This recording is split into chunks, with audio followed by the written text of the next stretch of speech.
നമ്മുടെ big boss season 6 ഒരു contestant ആയിരുന്നല്ലോ അൻസിബ. അൻസിബയെ പിന്നെ എല്ലാവർക്കും അറിയാം, വളരെ പോപ്പുലറായിട്ടുള്ള ഒരു ആർട്ടിസ്റ്റാണ്.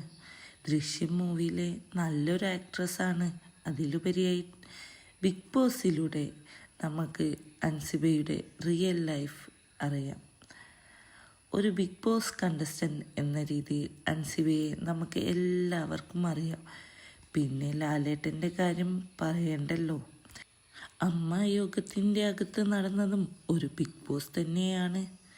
എന്ന് വെച്ചാൽ ശ്വേത മേനോൻ ചോദ്യങ്ങൾ കൊണ്ട് അൻസിബ പ്രതിരോധത്തിലാക്കിയെന്നാണ് കേൾക്കുന്നത്. ഉത്തരം മുട്ടിയ ശ്വേത മേനോനെ ഒടുവിൽ രാജിവെച്ച് ഒഴിയുകയാണ് ചെയ്തത്. എന്ത് പുറത്തുവിട്ടത് മാലാപാർവതിയാണ്, ഞാനല്ല കേട്ടോ. നമുക്കറിയാമല്ലോ, ശ്വേത മേനോനും ബിഗ് ബോസിലെ ഒരു കണ്ടസ്റ്റൻ്റാണ്. സീസൺ 1 അമ്മയ്ക്കകത്ത് നടന്നത് ഒരു ബിഗ് ബോസ് പോരാട്ടം തന്നെയാണെന്നാണ് മനസ്സിലാക്കാൻ കഴിയുന്നത്. ഭാഗ്യത്തിന് ലാലേട്ടനും അവിടെ ഉണ്ടായി. ലാലേട്ടനാണല്ലോ ആരെ എവിക്ട് ചെയ്യണം, ആരെ അകത്ത് നിർത്തണം എന്നൊക്കെ ബിഗ് ബോസിനകത്ത് തീരുമാനിക്കുന്ന പ്രധാന ഘടകം. പ്രേക്ഷകരുടെ വോട്ട് ഉണ്ടെങ്കിലും ലാലേട്ടൻ ആരെ വേണമെങ്കിലും എപ്പോൾ വേണമെങ്കിലും തെറിപ്പിക്കാം. എന്തായാലും ബിഗ് ബോസ് ഷോ സാദൃശ്യമുള്ള കാര്യങ്ങളാണ് അമ്മ സംഘടനയിൽ നടന്നത്. അൻസിബ തെളിവുകൾ നിരത്തി സംസാരിച്ചു.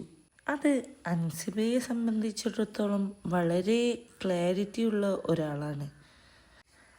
അവർ പറയുന്ന കാര്യങ്ങൾ നമ്മൾ ബിഗ് ബോസിനകത്ത് കണ്ടിട്ടുണ്ട്. ഉറച്ച നിലപാടുള്ള, സൗമ്യമായി സംസാരിക്കുന്ന ഒരാളാണ് അൻസിബ.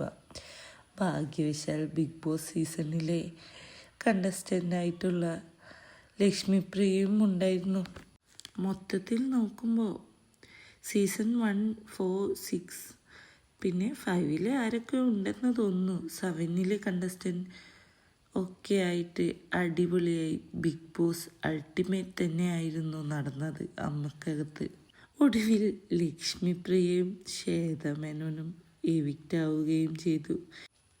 അവരെ പുറത്താക്കിയതാണെന്നൊക്കെ കേൾക്കുന്നുണ്ട്, പക്ഷേ അവർ സമ്മതിക്കുന്നില്ല. അവർ പറയുന്നത് സ്വയം വാക്കൗട്ട് ചെയ്തു എന്നാണ്. എന്തായാലും വാക്കൗട്ട് നടത്തിയാലും എവിക്റ്റ് ആയാലും അമ്മ സംഘടനയിൽ നിന്ന് ലക്ഷ്മിപ്രിയ ആൻഡ് ശ്വേത മേനോൻ ഔട്ടായിരിക്കുകയാണ്. ബാക്കിയുള്ള കണ്ടസ്റ്റൻസുമായി ലാലേട്ടൻ തുടരുകയുമാണ്.